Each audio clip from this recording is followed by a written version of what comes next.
بہت دلچسپ ہوتا ہے. وہ کبھی بھی اس طرح کی گفتگو نہیں کرتے اور ایسے الفاظ نہیں استعمال کرتے کہ جس سے لگے کہ وہ آل آؤٹ جا کے کسی کو ڈی گریڈ کرنے کی کوشش کر رہے ہیں, لیکن پھر بھی وہ بڑا ایک سخت پیغام دے جاتے ہیں. اس دفعہ بھی اچکزئی صاحب کی گفتگو مور اور لیس شروع میں کچھ اسی طرح کی تھی, لیکن افغانستان والے معاملے کے اوپر جس طریقے سے انہوں نے بات کی, ان کا یہ کہنا کہ ہماری افغانستان میں زمینیں ہیں, ہماری وہاں پر جائیدادیں ہیں, ان کا اس طرح سے بات کرنا جی کہ جو بارڈر ہے اس پر جو باڑ لگ رہی ہے ہم جائیں گے اور جا کر اکھاڑ دیں گے, ہم اس باڑ کو نہیں مانتے, ہمیں کسی پاسپورٹ کی ضرورت نہیں ہے افغانستان جانے کے لیے. یہ کچھ اس طرح کی سٹیٹمنٹس ہیں جنہوں نے کچھ سوالات چھوڑے ہیں کہ اچکزئی صاحب جو ہے وہ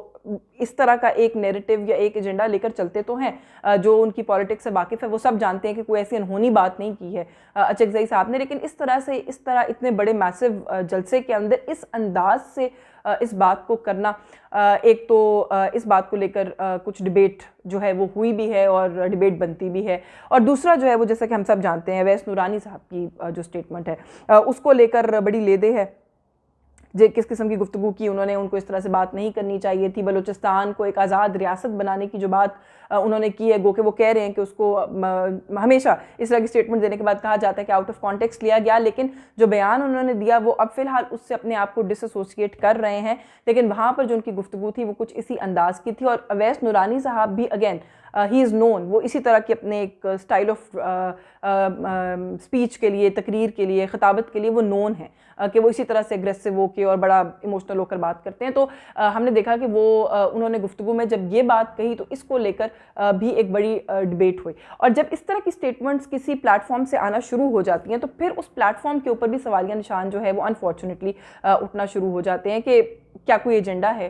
کیونکہ بلوچستان آزاد ریاست یہ لائن کہاں سے آتی ہے ہم سب جانتے ہیں. اور یہ کچھ اس طرح کی سٹیٹمنٹس ہیں جس سے جو بہت زیادہ مین سٹریم پولیٹیکل پارٹیز ہیں پی ڈی ایم کے اندر, جس میں نون لیگ, پیپلز پارٹی, ایون مولانا کی جماعت شامل ہے, ان لوگوں کو سوچنا چاہیے کہ کیا اس طرح کی سٹیٹمنٹس ان کے پلیٹ فارم سے جانی چاہیے, کیونکہ اگر جاتی ہیں تو یہ ساری لیڈرشپ بھی اسی سٹیج پر بیٹھی ہے, پھر وہ بھی اسی طرح کے بیان کے ساتھ ان کو بھی منسوب کیا جائے گا. تو کیا یہ لوگ چاہتے ہیں کہ اس طرح کی لائن کو لے کر یہ آگے بڑھیں, کیونکہ اگر یہ آگے بڑھیں گے تو پھر یہ جو پورا پلیٹ فارم ہے یہ خالی اپوزیشن کا پلیٹ فارم نظر نہیں آئے گا, پھر یہ بہت زیادہ کنٹروورشل ہو جائے گا, اور پھر وہ جو کنٹروورسی ہے وہ وہی کنٹروورسی ہوگی, غداری تک بات جائے گی, پھر بھارت کی سپورٹ یا بھارت کے ایجنڈے کو پروموٹ کرنے کی یا فروغ دینے کی بات جو ہے وہ اٹھائی جائے گی, جو کہ سوٹ نہیں کرتا پاکستان میں موجود مین سٹریم پولیٹیکل پارٹیز کو. اور اس طرح کی سٹیٹمنٹس دے کر میڈیا کے اندر, سوشل میڈیا کے اندر اگر کوئی انڈیجنس سپورٹ ہے بھی ان پولیٹیکل پارٹیز کی تو وہ خود مر جائے گی. ہم نے دیکھا کہ بہت ساری تقاریر کل بھی ایسی تھیں جو کہ مین سٹریم میڈیا پر نشر ہوتی رہیں, جن کو بار بار میوٹ کرنے کی ضرورت میڈیا کو پیش آئی.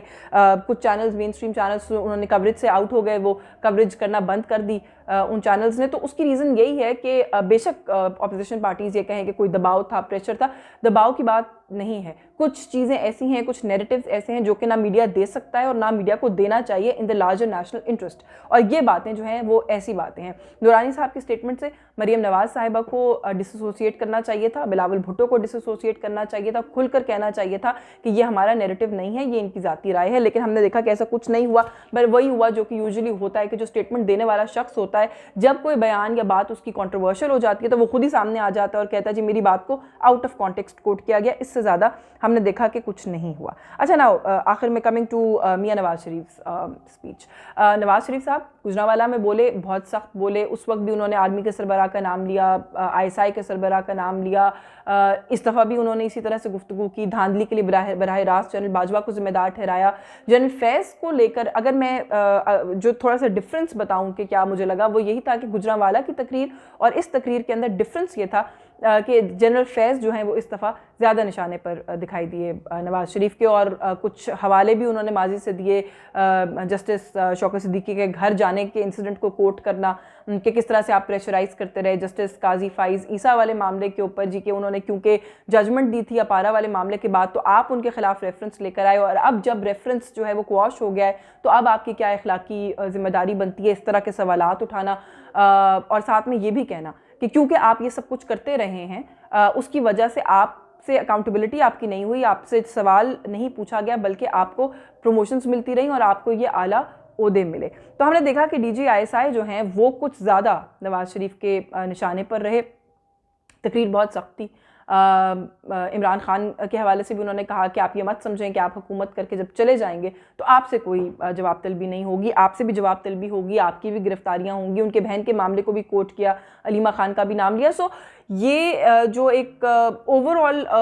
تقریر کی اگر بات کریں مور اور لیس گجرانوالہ جیسی سی، لیکن ایک ٹون اگریشن جو ہے، جیسے میں نے شروع میں کہا کہ جیسے جیسے جلسے آگے بڑھتے جا رہے ہیں تو اگریشن میں اضافہ ہم دیکھ رہے ہیں کہ ہوتا چلا جا رہا ہے. اب یہ جو سارا سیناریو ہے، بہت سارے سینئر لوگوں سے بھی میں نے بات کی ہے جو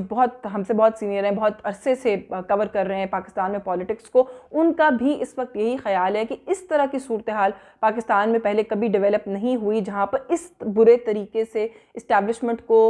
پولیٹیکل پارٹیز نے مل کر کارنر کرنے کی کوشش کی ہو اور کارنر اسٹیبلشمنٹ ہوتی چلی جا رہی ہو. تو ناؤ دا ریئل کویسچن از کہ اسٹیبلشمنٹ جو ہے وہ اس سارے معاملے پر کیا کرے گی؟ ریئیکٹ کرے گی، خاموشی سے دیکھے گی؟ اگر ریئیکٹ کرے گی تو ریئیکشن کیا ہوگا؟